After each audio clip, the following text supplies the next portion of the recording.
کہ نبی سے جو ہے بیگانہ اسے دل سے جدا کر دے، پدر مادر برادر جان و مال ان پر فدا کر دے۔ چلیے عزیز طلبہ، فیض الادب اول کا ہم اگلا سبق شروع کرتے ہیں۔ بسم اللہ الرحمن الرحیم، صلو علی الحبیب صلی اللہ علی محمد صلی اللہ تعالی علیہ وسلم۔ عزیز طلبہ، اب ہم منصوبات کا بیان شروع کریں گے۔ اب تک جو ہم نے اس سے پہلے تمام اسباق کو پڑھا وہ تمام مرفوعات کے بیان سے تعلق رکھتے تھے، چونکہ انہوں نے شروع میں بتایا تھا کہ مرفوع کہلانے والے اسم 8 ہیں، لیکن اس کتاب میں صرف 6 کا استعمال انہوں نے کر کے دکھایا، پریکٹیکل کر کے دکھایا کس طریقے سے استعمال کرتے ہیں، کس طریقے سے ترجمہ کرتے ہیں اور کس طریقے سے ان کی ترکیب ہوئے گی، اور انہوں نے بتایا کہ اس پر اعراب کیا کیا آتے ہیں۔ تمام مکمل بحث مرفوعات کے تعلق سے آپ نے گزشتہ اسباق میں سنی، پڑھی اور آپ نے یاد کی۔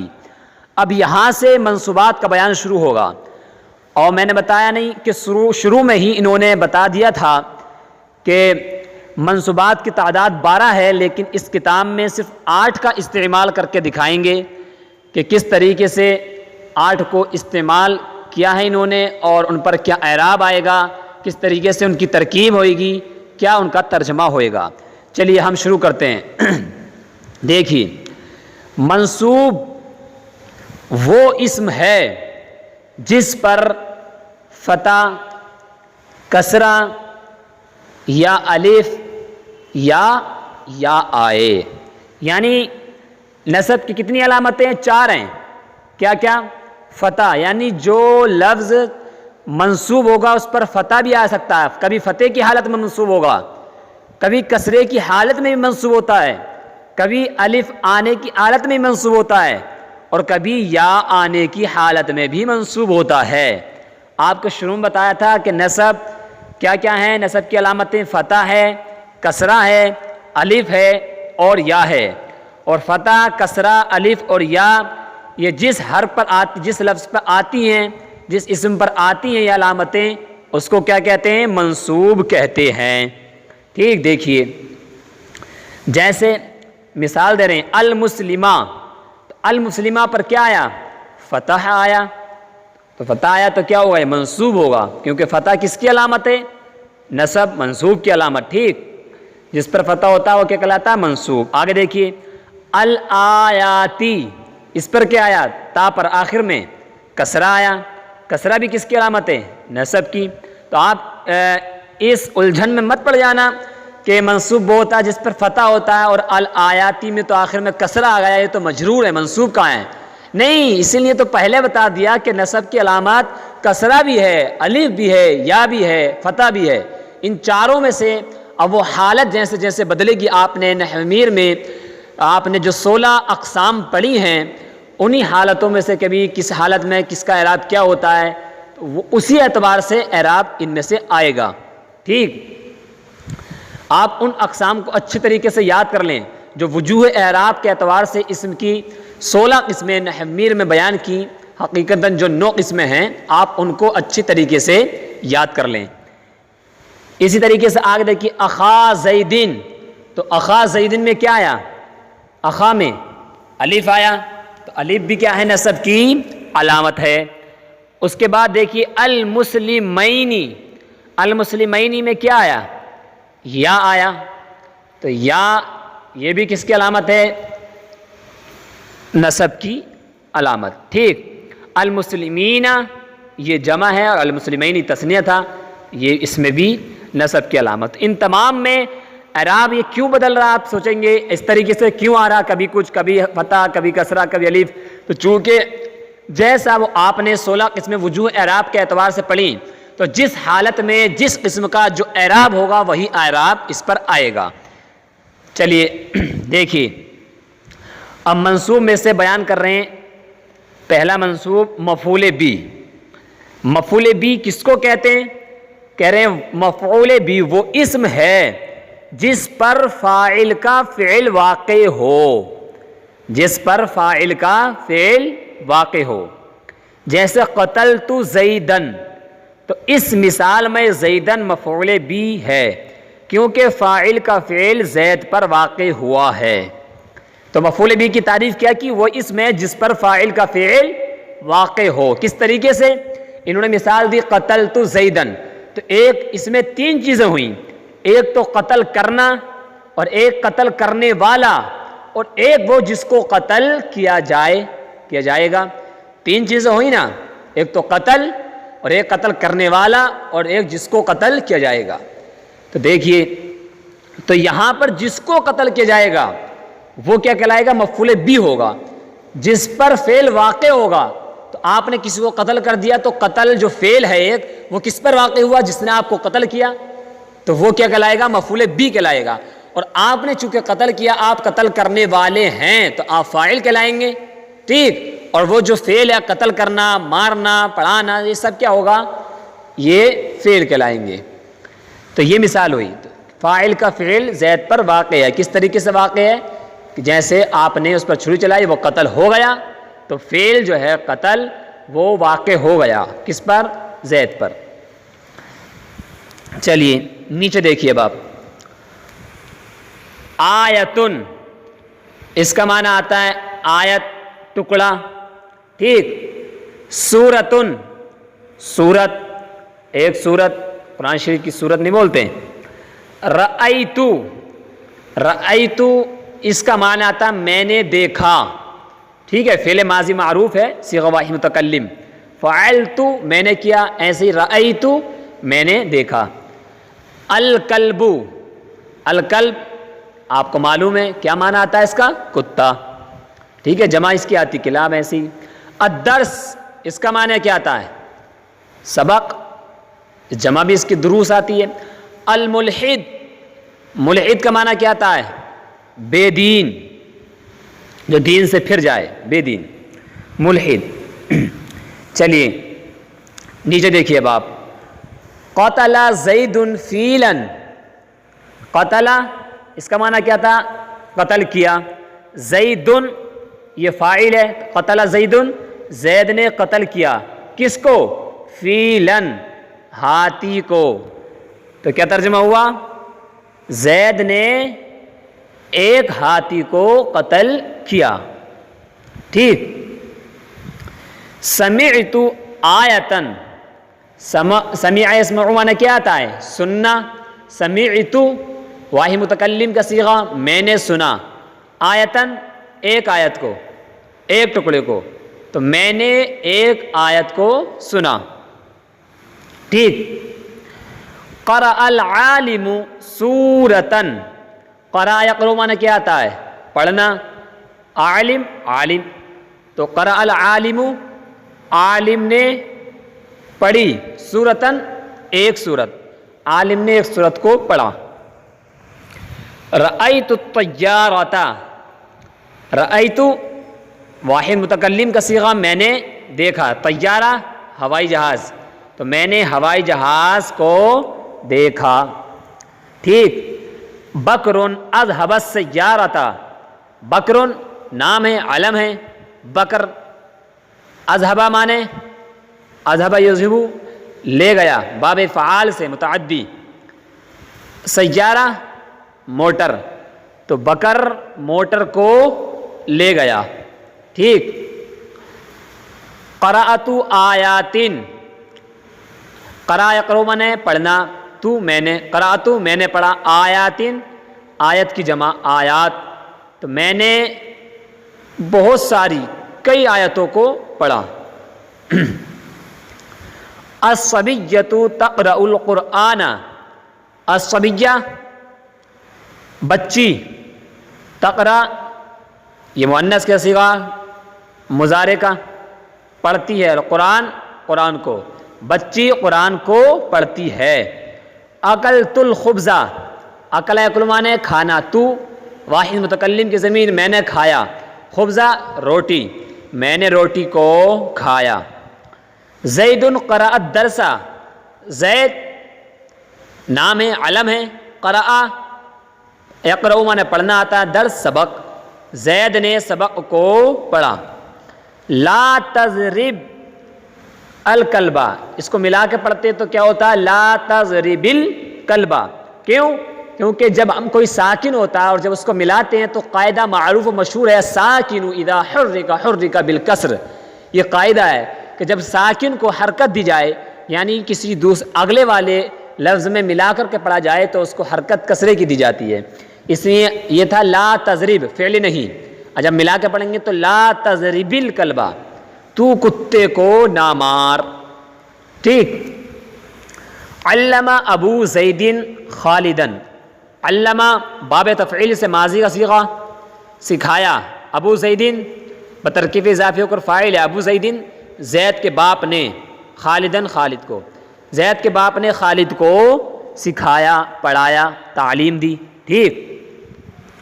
الولدان یقرؤون الدرس، الولدان یہ ولد کی جمع ہے، لڑکے، یقرؤون یہ بھی فعل مضارع جمع ہے، پڑھتے ہیں، درسا سبق کو، لڑکے سبق کو پڑھتے ہیں۔ اکتب کتابن، کتب یکتبو سے فعل امر، اکتب تو لکھ، کتابن ایک خط، تو ایک خط کو لکھ۔ ناظرت الملحدین، ناظر یناظر باب مفاعلت سے متکلم کا صیغہ، ناظرت میں نے مناظرہ کیا، ملحدین بے دینوں سے، ملحدوں سے، بے دینوں سے میں نے مناظرہ کیا۔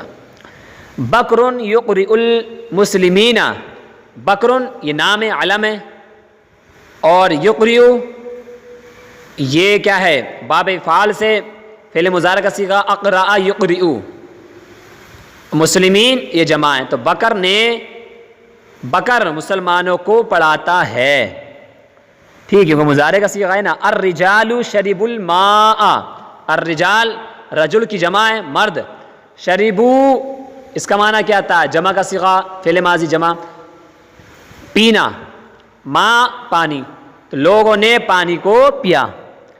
اعملوا الصالحات، اعملوا یہ فعل امر جمع کا صیغہ ہے، تم عمل کرو، صالحات نیک، تو تم لوگ نیک عمل کرو۔ اسی طریقے سے آپ اگر ادنا سی توجہ دیں گے تو انشاءاللہ آپ کے لیے عربی بولنا، عربی کا ترجمہ کرنا بہت آسان ہو جائے گا، لیکن شرط ہے محنت ضرور کرنی ہے آپ کو۔ ٹھیک۔ چلیے اب دیکھیے نیچے یہ عربی میں ترجمہ کرو، تو یہ نیچے یہ اردو کے جملے ہیں، ان کی آپ کو خود سے اپنی کاپی پہ پہلے ان کو اتارنا، اس کے بعد خود سے آپ کو ان جملوں کی عربی بنانی ہے، اور کوئی مشکل نہیں ہے۔ جب آپ نے سبق پڑھ لیا ہے، سبق سمجھ لیا ہے، تو اس تمرین میں کیا ہوتا ہے؟ صرف پریکٹیکل ہوتا ہے کہ جو بچے نے سبق پڑھا ہے کیا اس کو سمجھا ہے کہ نہیں سمجھا ہے۔ تو اگر آپ تمرین بنا لیتے ہیں اچھے سے تو اس کا مطلب یہ ہے کہ آپ نے سبق سمجھ لیا ہے، اور اگر آپ سے تمرین نہیں بن پا رہی ہے تو اس کا مطلب یہ ہے کہ آپ نے سبق نہیں سمجھا ہے۔ ٹھیک ہے، چلیے میں بھی حل کرا دیتا ہوں۔ اچھا چلیے پہلے ترکیب کر لیتے ہیں ان عربی جملوں کی، آسان ترکیب ہے بالکل، کوئی مشکل نہیں ہے۔ دیکھیے قتل زید فیلا، تو قتل فعل ماضی معروف صیغہ واحد مذکر غائب ہے، زید یہ فاعل ہے قتل کا، اور فیلا مفعول بھی ہے، فعل اپنے فاعل اور مفعول بھی سے مل کر جملہ فعلیہ خبریہ ہوا۔ کیوں خبریہ کیوں ہوا؟ چونکہ خبر دی جا رہی ہے نا، زید نے ہاتھی کو قتل کیا، تو اس میں خبر دی جا رہی ہے، اور جس جملے میں، جس سینٹنس میں کسی چیز کی خبر دی جائے وہ کیا ہوتا ہے؟ خبریہ ہوتا ہے۔ ٹھیک۔ اچھا فعلیہ کیوں ہے؟ چونکہ اس کا پہلا جز کیا فعل ہے، اس لیے فعلیہ ہے۔ آگے دیکھیے سمعت آیتن، سیم ٹو وہی ہے، سمعت یہ بھی فعل ماضی معروف صیغہ واحد مذکر، صیغہ واحد متکلم ہے، اس میں مذکر ہو مؤنث ہو دونوں اس میں آتے ہیں۔ ٹھیک۔ اور تا ضمیر جو ہے یہ یہاں پر فاعل ہے اس کی، اور آیتن مفعول بھی، تو فعل اپنے فاعل مفعول بھی سے مل کر یہ بھی جملہ فعلیہ خبریہ ہوا۔ ایسے ہی آپ مکمل پیراگراف کی ترکیب اسی طریقے سے کر لیں گے، کوئی مشکل نہیں ہے۔ اسی طریقے سے قرأ یہ بھی فعل ماضی معروف صیغہ واحد مذکر غائب، العالم فاعل، فعل اپنے فاعل اور صورتاً مفعول بھی اور مفعول بھی سے مل کر جملہ فعلیہ خبریہ ہوا۔ اسی طریقے سے رأیت الطیارۃ، تو یہ بھی رأیت فعل ماضی معروف صیغہ واحد متکلم، اس میں تا ضمیر جو ہے یہ جو ظاہر ہے بارز ہے یہ فاعل ہے، الطیارہ مفعول بھی، فعل اپنے فاعل مفعول بھی سے مل کر جملہ فعلیہ خبریہ ہوا مکمل۔ اور یہ بکرن مبتدا ہے، اور اذهبا یہ فعل ماضی معروف ہے صیغہ واحد مذکر غائب باب فعال سے، اس میں نکلے گی ہوا ضمیر جو لوٹے گی بکر کی طرف، فاعل پوشیدہ، اور السیارہ مفعول بھی بنے گا، پھر فعل اپنے فاعل اور مفعول بھی سے مل کر جملہ فعلیہ خبریہ ہو کر کے یہ خبر بن جائے گی۔ بکر مبتدا بنایا نا، پھر مبتدا اپنی خبر سے مل کر جملہ اسمیہ خبریہ ہو جائے گا یہ والا، کیوں؟ کیونکہ اس کا پہلا جز اسم ہے نا، اس لیے یہ اسمیہ خبریہ ہوگا۔ باقی ٹوٹل آپ کچھ جملے اسی طریقے کا آئیں گے، بکرن اذهب السیارہ جیسے یہ جملہ آیا، اور باقی جملے جو پیچھے گزرے اس طریقے سے آئیں گے۔ تو کسی بھی سبق کی تمرین، ہاں ترکیب کوئی مشکل نہیں ہے، مکمل سبق کی اسی طریقے سے آپ ترکیب کر لیں گے، ٹھیک ہے نا۔ چلیے اس میں ایک جملہ آگا کہ لا تضریب الکلبہ ہے، وہ فعل نہیں، وہ جملہ خبریہ نہیں بنے گا بلکہ وہ انشائیہ بنے گا، کیوں؟ چونکہ امر نہیں، استفہام، تمنی، ترجی، جہاں بھی اس طریقے کے جملے آئیں گے تو یہ چونکہ انشاء کی اقسام میں سے ہیں، تو اس لیے جہاں اس طریقے کے جملے آئیں گے ان میں سے تو وہ انشائیہ بنیں گے، خبریہ نہیں بنیں گے۔ چلیے اس کے باوجود بھی اگر آپ کو کوئی مشکل لگے جیسے تمرین، ایسے نہیں ہے کہ اگر آپ کے سمجھ میں نہیں آئے تو آپ ایسے ہی چھوڑ دیں، نہیں، چھوڑنا نہیں ہے، بلکہ اگر کوئی جملہ آپ کو مشکل لگے تو آپ بلا جھجک فوراً پوچھیے، معلوم کیجئے، صرف اس کو ایسے ہی چھوڑ نہیں دینا ہے، اس کو سمجھنے کی کوشش کیجئے۔ چلیے نیچے عربی میں ترجمہ کرو، اس کا ترجمہ کرنا ہے۔ مرد نے زید کو پڑھایا، آپ کو تمام کی عربی معلوم ہے، مرد کی کیا آتی ہے؟ رجل، زید کی زید، اور پڑھایا تو باب فعال سے فعل ماضی آ جائے گی، اقرأ، پڑھایا۔ تو اب اس کو ملا دیجیے آپ، اقرأ الرجل، مرد نے پڑھایا، کس کو؟ زید کو، تو زیدن، تو اقرأ الرجل زیدن، کتنی آسان ہے۔ ہاتھی نے بکر کو مارا، تو ہاتھی کی کیا؟ فیل، کس کو مارا؟ بکر کو، مارنے کیا؟ قتل، سب آسان ہے۔ تو قتل فیل بکرن، ٹھیک، تم زید کو نہ مارو، تو ابھی اوپر آیا تھا نا لا تضریب الکلبہ، تم کتے کو نہ مارو، بس کتے کی جگہ زید کو رکھ دیجیے آپ، یعنی لا تضریب زیدن، تم زید کو نہ مارو، ٹھیک۔ میں سبق پڑھتا ہوں، یہ مضارع آ گیا، قرأ ماضی ہے، اقرأ میں پڑھتا ہوں، تو اقرأ الدرس، میں سبق پڑھتا ہوں۔ عورتیں بکر کو مارتی ہیں، کون؟ عورتیں، تو عورتوں کی جمع کیا آتی ہے؟ النساء، اور صیغہ کیا آئے گا؟ جمع مؤنث غائب کا کیا آئے گا؟ یفعلنا، ایسے یضربنا، تو النساء یضربنا بکرن۔ میں نے ایک خط لکھا، تو کیا لکھنے کی؟ کتبہ، تو کتبتو میں نے لکھا، خط کتابن، ٹھیک۔ لوگوں نے بے دینوں سے جنگ کی، تو لوگوں کی جمع کیا؟ لوگوں کی کیا آتی عربی؟ الناس، اور جنگ یعنی وہی قتال کیا، جنگ کی۔ بے دین ملحد، تو بے دینوں یہاں پر جمع ہے تو یہاں پر آپ جمع لے آئیے ملحدین، تو کیا آئے گا؟ قاتل الناس الملحدین، زید نے مسلمان کی مدد کی، آسان ہے بالکل، نصر زید المسلمین، ملا کے پڑھ لیتے ہیں زید المسلمین۔ میں ایک سورہ پڑھوں گا، یعنی ایک سورت کو پڑھوں گا، تو میں پڑھوں گا نا، ہاں، تو مضارع کا صیغہ لے کے آئیے، اقرأ، میں پڑھوں گا، سورتن، ایک سورت کو۔ بکر نے لڑکیوں کو پڑھایا، تو بکرن، بکر نے کیا کرا؟ پڑھایا، تو اقرأ البناتی، بناتا نہیں آئے گا کیونکہ اس کا اعراب کیا ہے؟ حالت جری میں کسرے کے ساتھ ہے، اور حالت نصبی میں بھی، حالت نصبی اور جری میں کسرے کے ساتھ آتا ہے، تو یہاں حالت نصبی میں ہے یہ، ٹھیک، تو بناتی آئے گا، اوکے۔ اسی طریقے سے آپ انشاءاللہ عز وجل اگر آپ محنت کریں گے تو آپ کو محنت کا اچھا پھل ملے گا۔ آپ کوشش کیجئے تو آپ کو عربی کا ترجمہ کرنا اور اردو کی عربی بنانا اور یہ تمام ترکیب کرنا بہت آسان ہو جائے گا. ٹھیک ہے، چلیے صلو علی الحبیب صلی اللہ علی محمد صلی اللہ تعالی علیہ وسلم.